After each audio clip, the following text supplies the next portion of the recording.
Yawe pebenado iten kalau kiai pebenado kan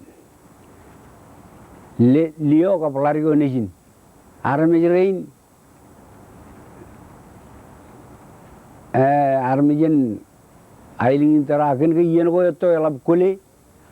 ragal le to werjan wolot le to ram cholona ini pe eron mage te bangan ngan lari ko nisin chola werona ini ay rolo ako medal ngane micara bala laba yurujo jipunga rawni tureni kapuk tawe meron najir lari ko ni re wajin ning wat e mo chonna mangai lo popgane menare ba cibang retem cegi urin popgane mi orjon men lawani mewt en miniot ta pinat ke pinat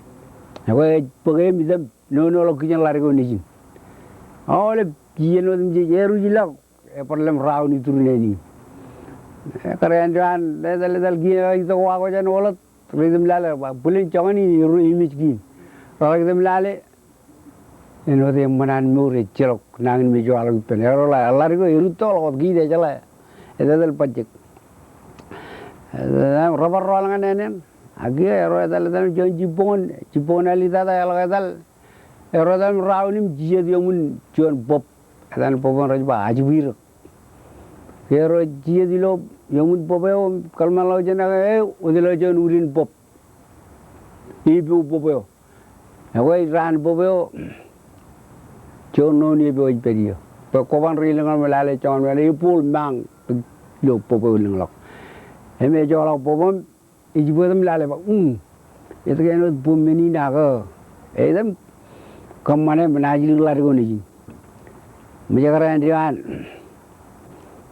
cipono jone paradal eladal ibu menogom dukun wote la popeo ya ejari la ko meneo nganero ajari la no ni be alongan karayon pagi ini juga maga kayar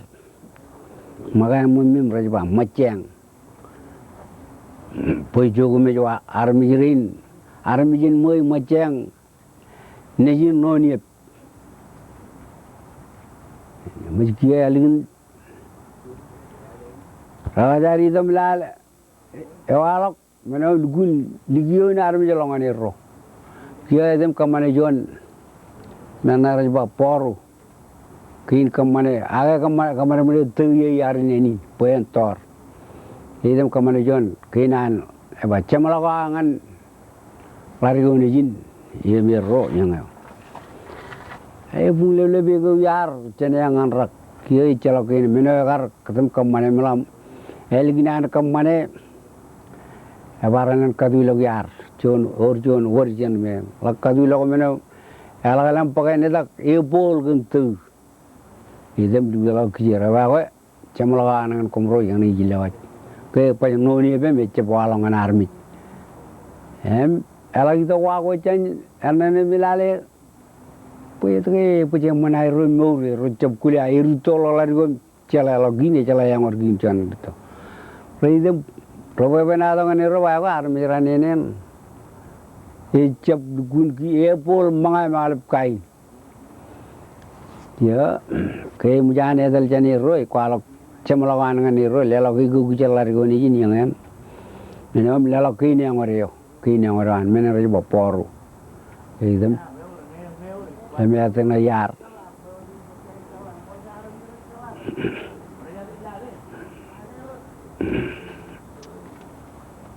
Kaya elginan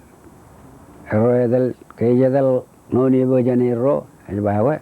cemalaga dengan komro laring neni lewat keinangan nami ro. Alakari to karam ro lo chongane rebulang agai ro murge kaya bayi to ning meno me cegar rajala ke chonan karmen alang arme recep kanan peran najil girro uni nair cilgin to ro janenen ken recep kanan parte bela ro boy roe cegar boy ail paro ya ro boy emeron na bud glir ro baran manang redalan tarwa poj magi kagijan lagi mijalo nai ebrala idok ni ne pul mangai cemlago ilengi galep kain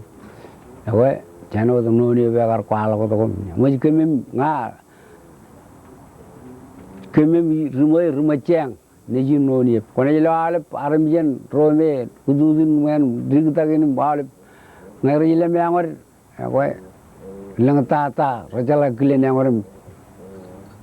ko choya garwala pemena duin em kemem rumacang neji me god pulen orai lo alep bien angor ngari jelo pengori pen naim jagar parionjon tormen lo mejro yar welo an tagaw bijaro yalle me angor wa ko me angor ke namba jo namba ro mujine nga matan kumye moy mere neji noniep